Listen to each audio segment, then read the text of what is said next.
Pois bem, então, irmãos, a paz do Senhor Jesus. Amém. Chegamos hoje à nossa última aula do curso médio em teologia. Glória a Deus pela vida de cada um de vocês, alunos aqui presencialmente, os alunos que nos acompanham, pelo esforço, dedicação. Vitoriosos todos são. Como a gente diz, o vitorioso não é quem chega em primeiro, mas é aquele que persiste e vai até o fim. Alguns ficaram pelo caminho, uns por motivos justos, outros nem tanto, mas os que chegaram até aqui são vitoriosos. Eu louvo a Deus pela vida de cada um de vocês, dos alunos que nos acompanham também. Nós vamos orar e completar o nosso conteúdo para encerrarmos então a nossa aula e consequentemente o nosso curso, restando aí apenas saudade. A vantagem é que está todo ele gravado, de vez em quando você pode matar a saudade assistindo às aulas, né? E aí vocês vão me ouvir hoje falar pela última vez. Você que assiste a aula ainda não é inscrito, já pensou? Escreve. O restante você já sabe, tal do curte, compartilha, comenta, ajuda a gente a avançar aí, em nome de Jesus. Vamos orar. Querido Deus e Pai, nós te louvamos nesta noite, bendizemos, exaltamos o teu nome pelo privilégio que o Senhor nos concedeu de caminhar ao longo de todo este ano, estudando, aprendendo mais a tua palavra. Chegamos até aqui não por mérito nosso, mas pela tua graça, que foi superabundante sobre as nossas vidas, nos conduzindo, fortalecendo, nos ajudando em todo o tempo. Eu te louvo pela vida de cada um dos vitoriosos que aqui estão, dos vitoriosos que à distância nos acompanham em cada aula, também, ó Pai, sendo ali perseverantes e, portanto, recebendo agora a bênção do Senhor. Nos dê uma aula frutífera, edificante, abençoada, para a glória do teu nome. Assim oramos em nome de Jesus. Amém. Pode tomar o seu assento, abra aí o seu material nas últimas páginas. Restam para hoje aí não mais do que 4 páginas. Foi proposital deixar um conteúdo bem resumido para o final, para que tenhamos aí o tempo depois aí de uma pequena confraternização. Estamos então no último capítulo, de número 6. Estamos falando sobre a introdução a missões. Já falamos de bases bíblicas de missões, já falamos sobre a importância de missões, para que missões, e agora finalizamos falando sobre o preparo da pessoa que vai assumir a responsabilidade de ser ou de tornar-se um missionário. Página 205.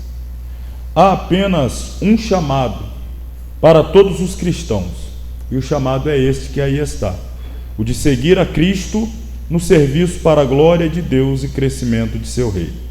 Contudo, existem várias tarefas dentro desse chamado.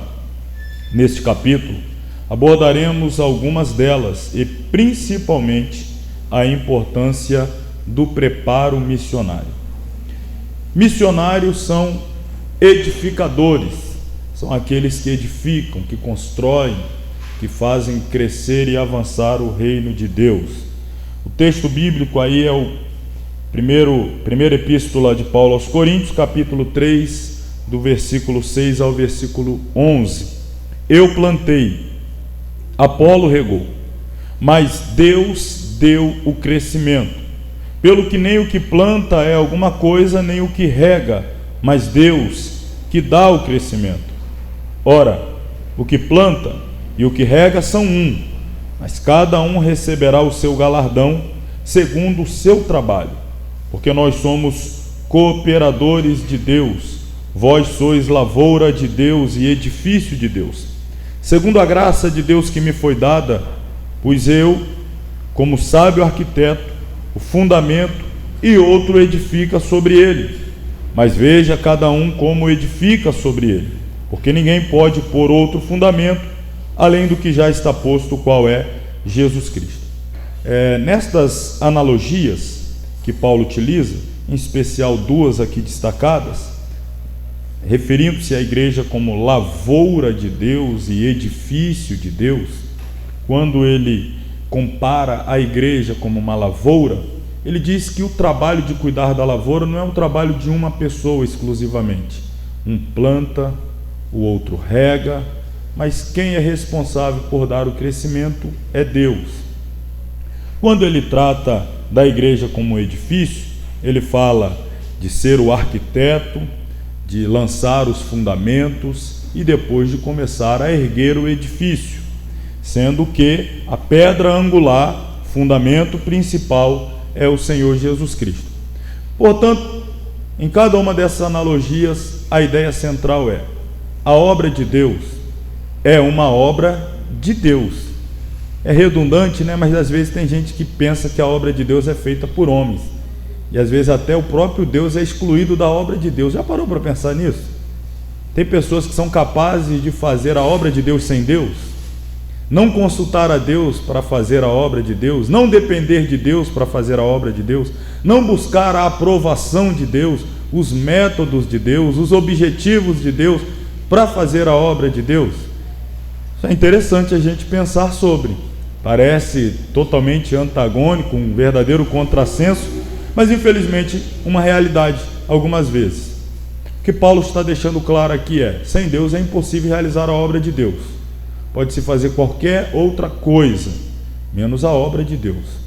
E ele destaca também que é necessário um empenho coletivo. Ninguém faz sozinho. Um faz uma parte, outro outra parte, outro uma outra parte, e assim sucessivamente. Então o missionário tem uma parcela de responsabilidade. Ele não faz todo o trabalho, mas ele tem um trabalho de destaque, de suma importância, e nós vamos tratar aqui sobre ele. E claro, o título, deste capítulo é o preparo para tornar-se um missionário.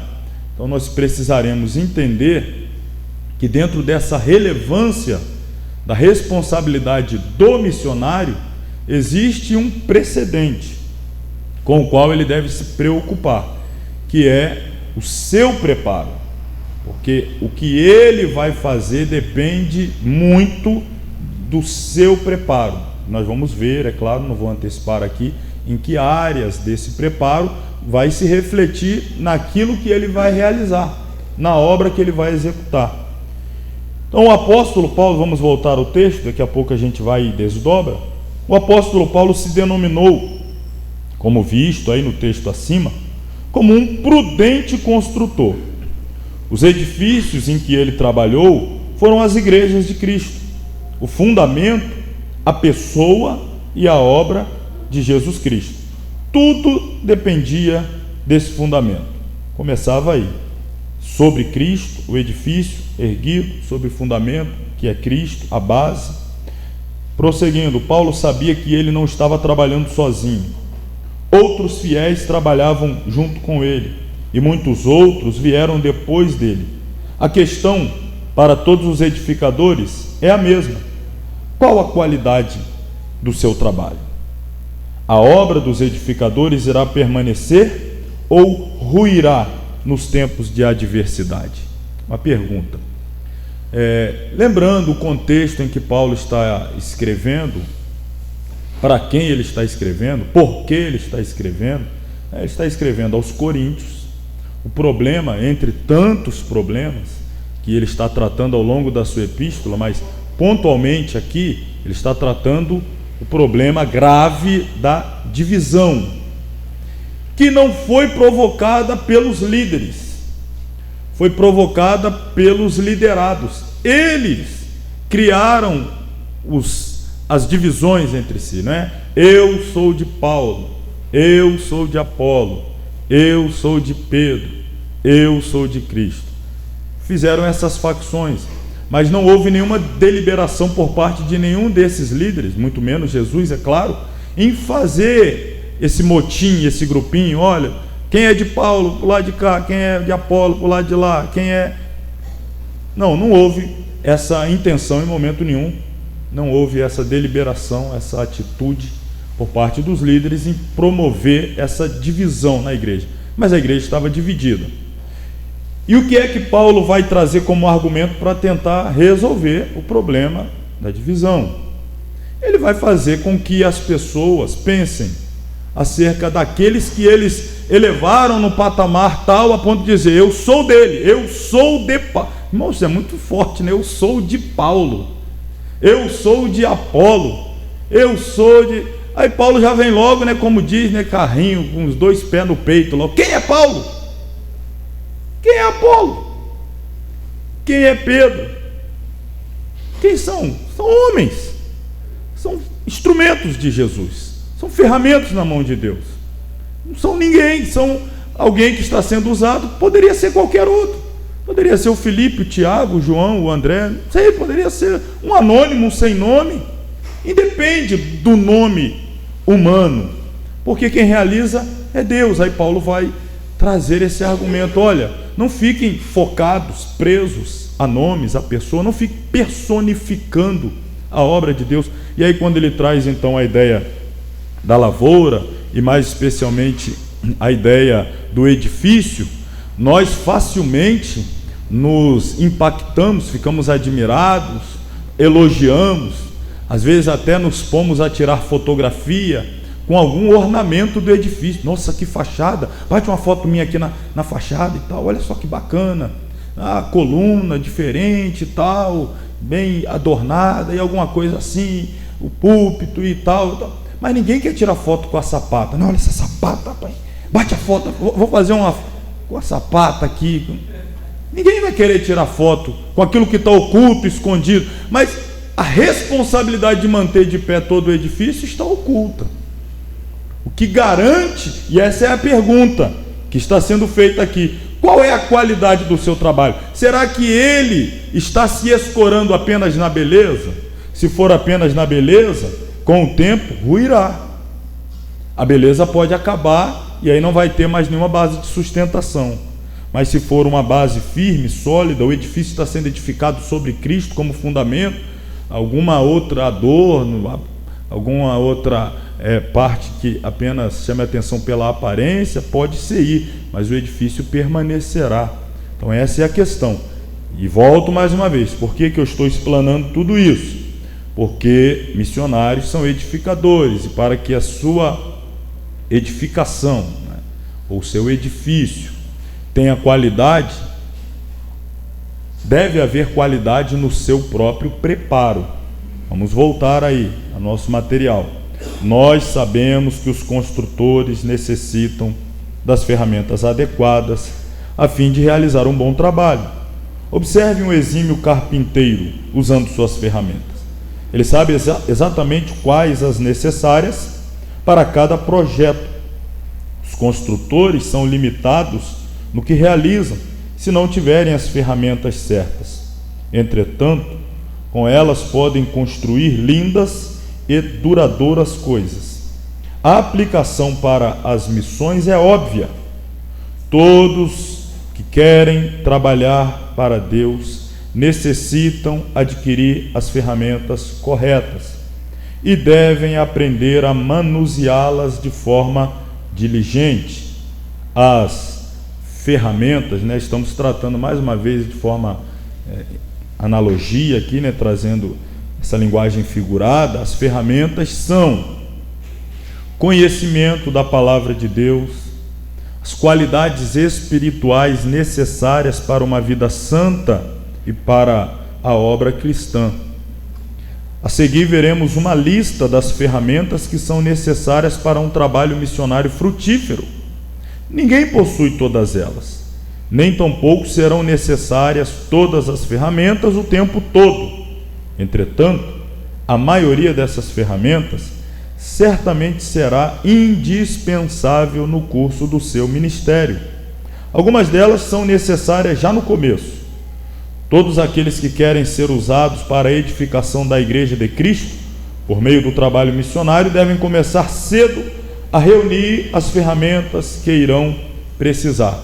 E aí chama a atenção para o que se segue. Olha, isso aqui é muito sério e acontece, infelizmente, muito no campo missionário, que é: não esperem pela primeira experiência no campo para sentir falta dessas ferramentas e então lamentar não ter se preparado previamente. Ao contrário, adquiram o quanto antes o máximo de ferramentas possíveis e aprendam a usá-las com diligência. Existem, claro, casos e casos. não vamos aqui generalizar. Existem pessoas que são enviadas ao campo missionário sem estar devidamente preparada para as vicissitudes, as dificuldades, as intempéries, as objeções que haverá de enfrentar no campo missionário.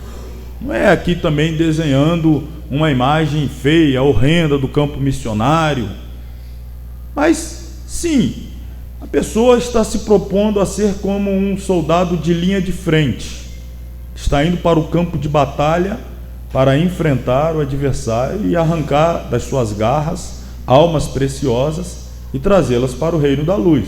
Por óbvio, nós jamais iríamos imaginar que o inimigo não iria apresentar oposições, não iria apresentar dificuldades aos missionários que se propõem a fazer esta obra.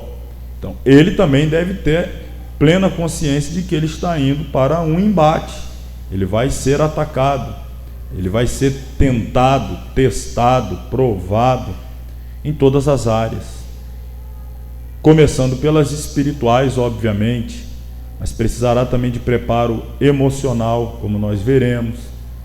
Precisa de um certo, vamos dizer assim, não diria um preparo, mas uma certa certeza na sua retaguarda, também de uma tranquilidade financeira, porque se o missionário tiver que começar a pensar no dinheiro no dia 1º até o dia 30, pensar em fazer a obra e pensar se vai conseguir pagar água, luz, telefone, não tiver um mínimo de tranquilidade financeira para as coisas básicas, isso precisa também, isso vai o consumir, vai o desgastar, vai exaurir as suas forças que deveriam ser empregadas no que ele se propõe a fazer, buscar as almas, e vai ver essas forças se indo. Então, tem que haver preparo prévio. Estava dizendo que tem casos e casos. Às vezes a necessidade, se nós formos remontar aí ao passado, não tão distante, mas a um passado aí remoto, mais ou menos, vamos dizer aí, vamos a uns 30, 40 anos, vamos colocar a década de 80, 90, talvez um pouco mais aí, década de 70. Estou me referindo aí ao avanço da nossa igreja. A maioria das pessoas não tinha um preparo, mas a necessidade gritava, urgia, as almas clamavam. Cidades inteiras sem uma igreja, comunidades inteiras sem, suplicando, precisamos de alguém, estamos sedentos, famintos. Então você está diante de uma necessidade que grita, que urge, que suplica, e aí às vezes o preparo vai ficar em segundo plano. A gente está analisando, olha, a necessidade não dá para esperar, então a gente vai ter que fazer simultaneamente, a gente vai ter que aprender, como se diz, ensaiar ao vivo, vamos ter que ensaiar ao vivo, vamos ter que trocar pneu com o caminhão andando a 80 por hora, não tem como, isso é um caso, a gente entende esses casos, a gente sabe que são algumas realidades, que a obra, mas existem casos que a pessoa tem toda a possibilidade de se preparar, de estar como estamos aqui, assentado em uma sala de aula de escola teológica, de escola missiológica. Ele tem uma igreja que fornece a ele culto de ensino, escola bíblica dominical, culto de oração. Ele tem toda a possibilidade de se preparar espiritualmente, etc, etc. Mas de repente ele se lança à obra missionária e depois vai perceber quantas oportunidades que ele teve de se preparar e não aproveitou. Aí fica lá do campo, buscando fazer um curso teológico à distância, um curso missiológico à distância, vive pedindo ajuda para isso, para aquilo outro, que ele poderia, perceba, estou tratando cada caso isoladamente, esse é aquele que poderia, mas negligenciou, e agora está sentindo falta, e tem aqueles que nós citamos, que foi mesmo lançado por força de circunstância, e se viu ali agora tendo que acumular a função de fazer e preparar-se simultaneamente. Mas hoje estamos aqui, pelo menos a quem eu estou falando, estamos aqui dentro de uma realidade em que podemos nos preparar. Mas eu não tenho chamado missionário, eu não me vejo no campo. Bom, você não se vê, mas talvez Deus te veja, talvez isto venha acontecer na sua vida. Não desperdice oportunidades, você não tem nada a perder se preparando. Às vezes a pessoa, se a gente fosse falar numa carreira secular, se a gente fosse falar de carreiras seculares, de profissões seculares, Talvez alguém que resolve militar no campo da medicina se pergunta: por que eu vou ler um livro que vai me explicar como fazer um foguete chegar em Marte? Não vai ter nenhuma utilidade para mim. Alguém que se propõe a ser um advogado vai querer assistir vídeos de cirurgias delicadíssimas. Isso vai tomar o tempo que eu poderia estar dedicando à área da minha atuação. Isso é lá no secular. Agora, em se tratando de obra de Deus, de reino de Deus, não tem nenhum conhecimento e preparo que você adquira que seja vão. Que você vai dizer: não tem necessidade, isso não vai ter para mim nenhuma relevância, isso para mim não tem. Não, tudo que você adquirir de preparo, de conhecimento, de fortalecimento espiritual ministerial, todo ele tem alguma relevância, importância para você. Não tem nada que não tenha relevância. Então, nos lancemos ao preparo, aproveitemos as oportunidades. Podemos estar certos de uma coisa: a obra missionária estará o tempo todo testando a qualidade do nosso caráter cristão, bem como de nossa conduta moral e ética. Ainda testará nossas habilidades pessoais mais do que possamos imaginar. Por isso, a necessidade de estar sempre preparados para prestarmos um serviço de excelência na seara do bom mestre. Volto a dizer, não existe nada no reino de Deus que nós venhamos a nos dedicar. Você está lá, um seminário de escola dominical, participe. Está lá um seminário de batalha espiritual, meu Deus, mas participe. Tendo possibilidade, participe. No primeiro momento você não se vê usando, necessitando, mas sempre chegará um momento que você vai precisar, e aí vai se perguntar: por que eu deixei passar aquela oportunidade? Por que eu não me preparei? Por que eu não estudei? Por que eu não fiz? Então não perca oportunidades. Vamos falar aí das ferramentas. Listei aqui apenas 3. Por quê? Não é porque precisamos apenas dessas 3, mas como estamos tratando aqui de uma obra, de uma disciplina meramente introdutória, introdução a missões, então estamos pegando aqui literalmente o básico.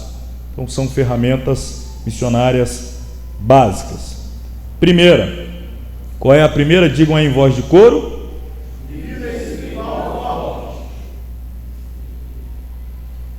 O que eu acabei de dizer: tudo que nós buscarmos em termos de reino de Deus, participar de trabalho de oração, de consagração, de vigília, campanhas de jejum, seminários, trabalhos de ensinamento, escolas bíblicas, tudo isso vai redundar em o quê? Em uma vida espiritual forte. Eu nunca vou para o campo missionário, mas você, independente de ir ou não ir, você acha que você está perdendo alguma coisa tendo uma vida espiritual forte? Eu nunca vou pregar, por isso não precisa ter uma vida espiritual forte. Eu nunca vou segurar um microfone, por isso não precisa ter uma vida espiritual forte. Todos precisamos de uma vida espiritual fortalecida. E o que está incluído aí em uma vida espiritual fortalecida? Inclui disciplina diária de oração, leitura bíblica, comunhão do Espírito Santo. Você percebe, isso daqui, quem é que precisa? Todo crente. Quando a gente fala de disciplinas da vida cristã, aliás, a nossa primeira disciplina do curso médio de teologia, primeira disciplina, começamos a estudar lá em fevereiro, disciplina de número 1, chamada as disciplinas da vida cristã, ou teologia da vida cristã. Isso depende de ser obreiro, de ser missionário. Isso lida com ser cristão. Isso lida tão somente com o fato de ser cristão. Há muitas coisas urgentes a serem feitas em missões, e os trabalhadores são poucos.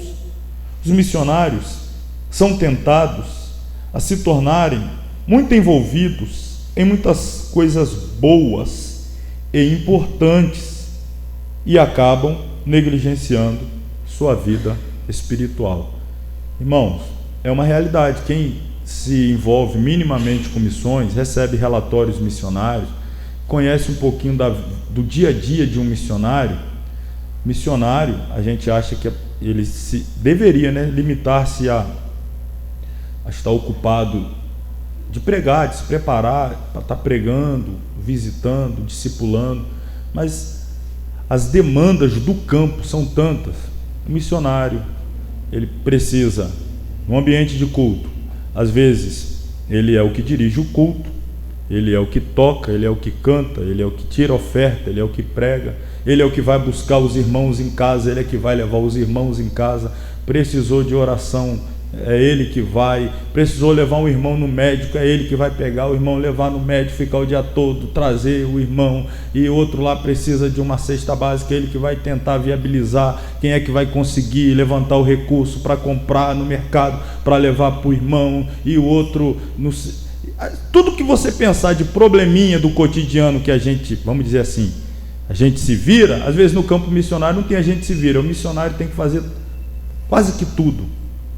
E aí, nesse somatório de atividades que não deveriam ser exclusivas do missionário, mas infelizmente, essa cultura muito assistencialista que vê até o próprio missionário como alguém que, para credenciar o seu próprio ministério, ele tem que estar o tempo todo cuidando de coisas mínimas, básicas, essenciais da ovelha, sob pena de ser criticado como não ser um bom obreiro, se deixar faltar essas coisas que às vezes um filho do irmão deveria fazer, o pai do outro deveria fazer, alguém próximo da família, mas não faz e vai ficando para o pastor tinha que fazer, o missionário tinha que fazer, se não fizer, aí vai caindo na conta dele. Olha aí, como é que quer cuidar da ovelha assim? Precisou disso, daquilo, tem que pegar a ovelha, levar no banco para receber o salário, porque é idosa, essas coisas. E aí a vida espiritual dele, as suas disciplinas, oração, leitura, preparo, vai ficando ali, às vezes, atropelada. É o que a gente está dizendo aqui, ó. Os missionários são tentados a se tornarem muito envolvidos em muitas coisas boas e importantes, são essas demandas sociais. A maioria dos campos missionários, a maioria, ela se confunde com lugares extremamente pobres, de muita escassez em todas as áreas. Então ele tem muita demanda social, são coisas boas, importantes, mas aí acabam sucumbindo à sua própria vida espiritual. Isso é preocupante, mas é uma realidade.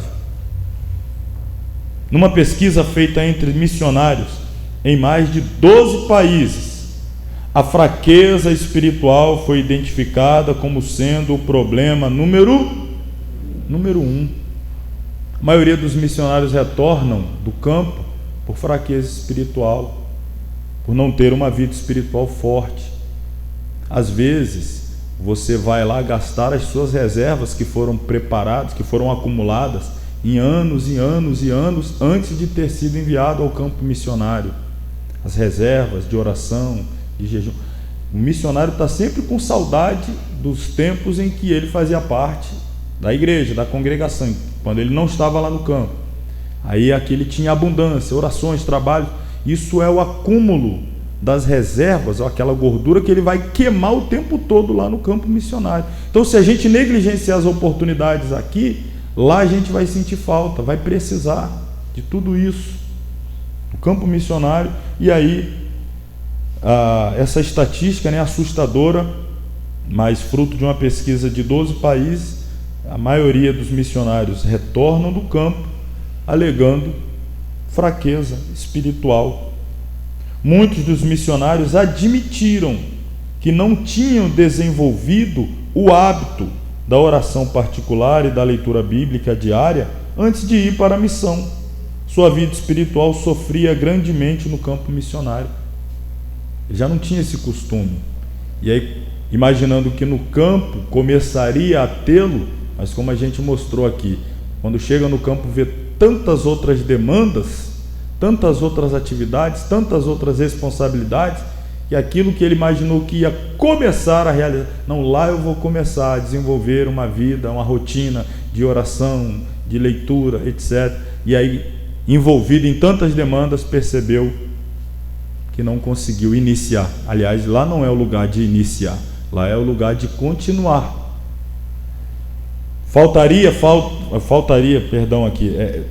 A culpa talvez seria também na hora da escolha do missionário, a falta de percepção, de liderança, quando do envio, de perceber que tem esse déficit, essa falta.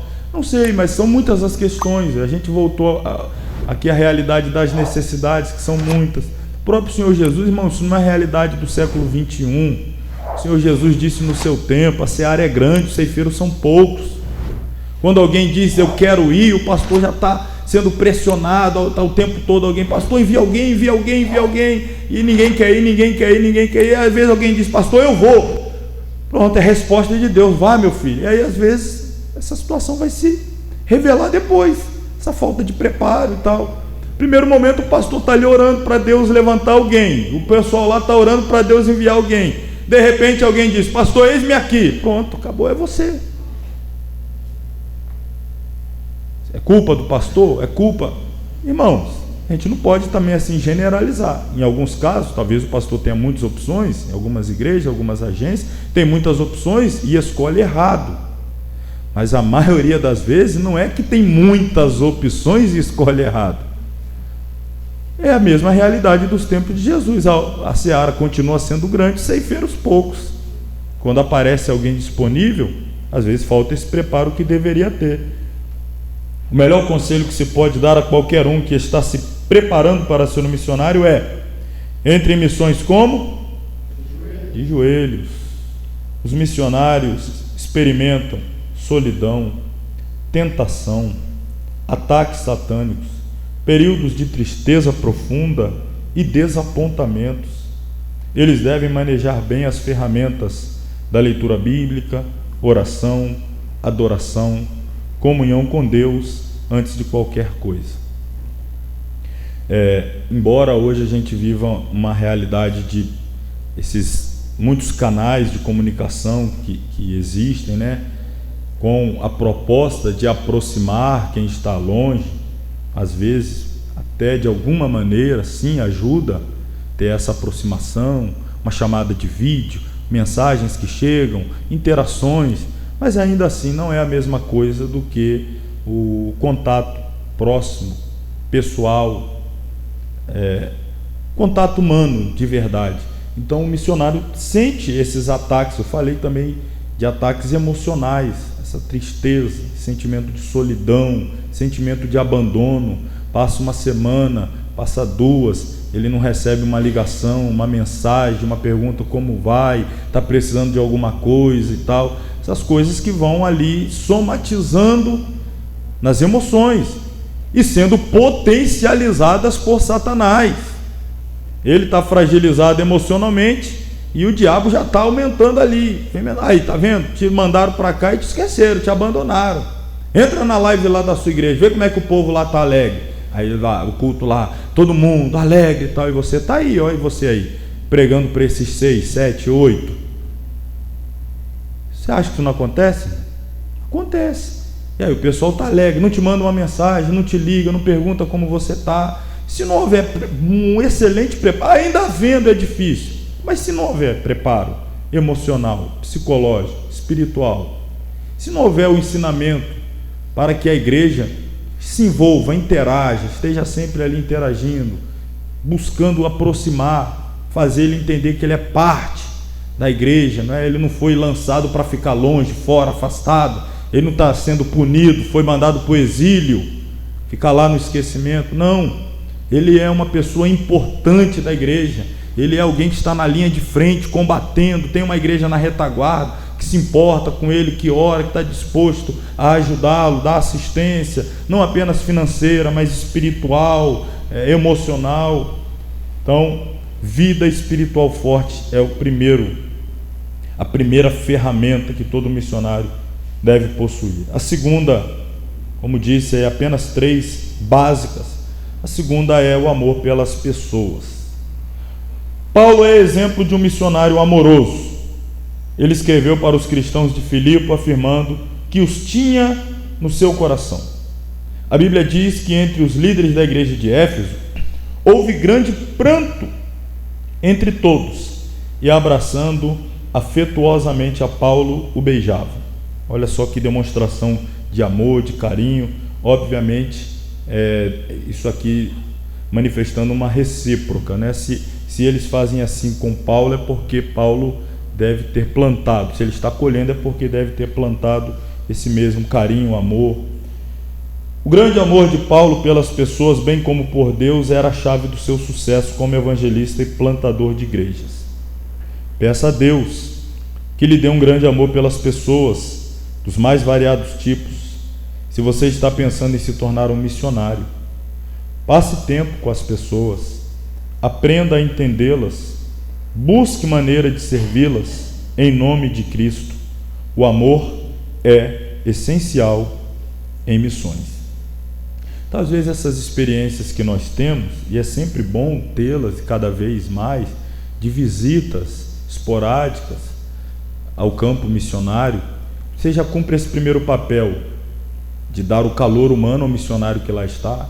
Você chega lá com um carro, uma Topic, um ônibus, você dá a ele ali um fim de semana, 3, 4 dias, que a gente vai lá fazer o movimento espiritual, o congresso, a festa. Você deixa ele agora, ele vai sentar, ele vai ouvir, um vai pregar, o outro vai ensinar, o outro vai evangelizar. Ali é um tempo que ele senta, respira, ouve, é ministrado, ora por ele, o abraçam, estão fazendo o trabalho, estão ali junto com ele, estão ouvindo, dando atenção, ouvindo ali ele desabafar um pouco, falar, para trazer o relato para a igreja, para poder ter essa interação. É também importante para quem deseja um dia ser um missionário, já começar essa interação de visitas ao campo missionário, para perceber como é a realidade. Então é importante esse trabalho que às vezes nós realizamos, né? Está sempre tendo essa oportunidade próxima aqui, a nossa realidade. Vale do Jequitinhonha, às vezes tem viagens até internacional, Paraguai, Argentina, tem caravanas que vão até lá, outras regiões, Nordeste, e enfim, com programação, se programando, desejando, você pode ter essa experiência missionária, que quem sabe vai despertar até a chamada missionária que você nem sabe que tem, e de repente você vai descobrir que tem com essa viagem, esse fim de semana, doar férias. Sei bem o que é isso, né? Missionária Natália e eu sabemos o que é isso, né? Doávamos as nossas férias para ir, doamos uma vez as férias, fomos à África, período de férias, a maioria quer descansar, quer viajar, a gente foi, de fato, foi viajar para a África, e ali você vai interagindo com outras realidades, amando mais o campo missionário. É uma forma de você servir, é um tempo que você poderia tirar para ser servido, justo, digno, de quem trabalha, labuta, tem aquele tempo, mas também é muito honroso quando você fala, não, eu vou pegar esse período e vou servir a outros que estão no campo, vou fazer uma visita a eles, vou me doar. Claro que isso aí é resultado do amor pelas pessoas. E fechando aqui então este capítulo, dentre as ferramentas essenciais, uma compreensão bíblica de missões, fundamental. Nós não cumpriremos o chamado de Deus em missões, ao menos que tenhamos um entendimento básico do propósito salvífico de Deus para o mundo revelado na Bíblia. Missões recebem sua inspiração e direção nas Escrituras. Os missionários devem continuamente estudar a Bíblia, ou irão ser levados por ideias que surgem em nome de missões, mas que são falsas na sua maior parte. Estejam certos de ganhar um fundamento sólido nas Escrituras antes de irem ao campo como missionários, e estejam perto da palavra durante toda a sua vida. Passem aos novos fiéis e aos líderes das igrejas com as quais vocês trabalham ou forem trabalhar as bases bíblicas de missões em que vocês mesmos acreditam. Assim, entrarão ou estarão construindo sua fé e inspirando-os a missões. Então, esses aqui são 3 ferramentas essenciais para o preparo do missionário. Conclusão, nossos últimos minutos aí, irmãos, do nosso curso médio. Este que é um dos mais belos textos proferidos pelo apóstolo Paulo, registrado aí por Lucas, em Atos 10, 24, mas em nada tenho a minha vida por preciosa, contanto que cumpra com alegria a minha carreira e o ministério que recebi do Senhor Jesus, para dar testemunho do Evangelho da graça de Deus. A obra de Deus nos espera. Precisamos nos levantar para escrever o último capítulo da história da Igreja do Senhor Jesus na terra, evangelizando a todos quantos o Senhor puser diante de nós, para alcançarmos com a mensagem do Evangelho. Sob a orientação divina e usando os métodos bíblicos e as ferramentas que o Espírito Santo nos disponibiliza, poderemos fazer uma grande obra para Deus, porque as armas da nossa milícia não são carnais, mas sim poderosas em Deus, para a destruição das fortalezas, destruindo os conselhos e toda altivez que se levanta contra o conhecimento de Deus e levando cativo todo entendimento à obediência de Cristo. Não sejamos, pois, vagarosos em pregar o Evangelho, nem tão negligentes na oração, mas, se quisermos ganhar almas, nossa preguiça precisa ser substituída por grande e intenso fervor. Só assim seguiremos as pegadas do amado Senhor e verdadeiramente cumpriremos os votos que estão sobre nós. Irmão, preguiça e missões não combinam, né? Preguiça e missões não combinam, nem no preparo, nem no exercício ministerial. A pessoa tem que ter dedicação, empenho, fervor, ânimo, disposição para o preparo e a mesma alegria, empenho, ânimo, entrega, disposição para o exercício ministerial. Não pensem como, infelizmente, alguns pensam que o campo missionário é o lugar do descanso. Tem uns que querem ir para passeio, não sei, infelizmente, às vezes a gente se depara com algumas realidades estranhas, mas realidades, de pessoas que querem descansar no campo missionário. E aí está lá 1 ano, 2, 3, 5, 10 e fruto nenhum. Campo missionário é lugar de empenho, de trabalho, não combina com preguiça, mas com dedicação. Se continuarmos como estamos, continuaremos a ser apenas, desculpem a força da expressão, mas em alguns casos cabe, hipócritas, porque a gente fala e não faz, a gente prega e não vive, e aí o nome disso é hipocrisia. Pregar sobre amor e não amar, pregar sobre missões e não fazer missões, hipocrisia. Precisamos ser tomados por um fervor e um entusiasmo sem precedentes. Se pretendemos completar nossa carreira com alegria e receber a coroa quando o Senhor voltar, devemos trabalhar enquanto é dia, pois a noite vem, quando ninguém mais poderá trabalhar. E tudo nos mostra que Cristo já volta, irmão. Breve Jesus voltará. Então, trabalhemos, que o Senhor, nosso Deus, possa olhar nessa noite para cá, para esta sala de aula que aqui está, e possa aqui encontrar aqueles que brevemente, muito brevemente, Ele haverá de usar na sua seara. Que Ele possa ver hoje aqui, concluindo esse curso, pessoas que se dedicaram, se empenharam, concluíram esse curso, demonstrando zelo, desejo de preparo, de qualificação, e que agora o Senhor possa direcionar para a obra dele, que está clamando por ceifeiros, né? A seara é grande e os ceifeiros são poucos. Que o Senhor possa encontrar, se não entre nós aqui, se não todos, mas alguns aqui que de fato possam fazer a diferença nessa reta final da igreja na terra. Esse é o meu desejo, essa é a minha oração, essas são minhas últimas palavras a todos vocês, em nome de Jesus. Amém. Vamos orar então para encerrarmos esta aula. Foi breve de encerramento, depois eu tenho aí alguns anúncios, mas para nós concluirmos a nossa aula, especialmente a videoaula, nós vamos orar mais uma vez a nossa gratidão a todos os alunos que nos acompanharam ao longo de todo esse curso, chegaram até aqui assistindo esta última aula. Que Deus abençoe e recompense. Muito obrigado pela confiança na nossa escola, neste curso, que possa ter aí de fato sido de grande valia para a vida espiritual e ministerial de todos. E me dirijo agora também aos alunos à distância. Deus abençoe a todos. Querido Deus e Pai, nós te louvamos mais uma vez nessa noite, neste momento, agradecendo pela conclusão de mais esta disciplina, mais esta aula, consequentemente a conclusão do curso médio em teologia. Muito obrigado, Pai. Começamos a aula agradecendo e concluímos agradecendo.